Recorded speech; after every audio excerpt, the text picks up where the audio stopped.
ভারতের গণতান্ত্রিক যুব ফেডারেশন রাজনগর অঞ্চল কমিটির সম্মেলনকে সামনে রেখে রবিবার অনুষ্ঠিত হয় রক্তদান শিবির। রাজধানীর মেলার মাঠ ছাত্র যুব ভবনে অনুষ্ঠিত হয় এই রক্তদান শিবির। উপস্থিত ছিলেন সিপিআইএম রাজ্য সম্পাদক তথা বিধানসভার বিরোধী দলনেতা জিতেন্দ্র চৌধুরী, প্রাক্তন মুখ্যমন্ত্রী মানিক সরকার সহ অন্যান্যরা। এদিনের শিবিরে বহু রক্তদাতা স্বেচ্ছায় উৎসাহের সাথে রক্তদান করে।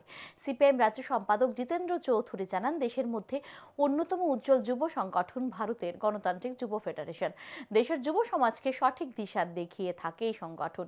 এদিন ভারতের গণতান্ত্রিক যুব ফেডারেশন রাজনগর অঞ্চল কমিটির উদ্যোগে অনুষ্ঠিত হয় রক্তদান শিবির। রক্তদানের ফলে রক্তদাতা ও গ্রহীতা উভয়ের উপকার হয়। বর্তমানে যুব সমাজের সামনে একটি সংকট চলছে। এই যুব সমাজকে অপব্যবহার করার চেষ্টা চলছে, তার কুফল ত্রিপুরা রাজ্যে দেখা যাচ্ছে।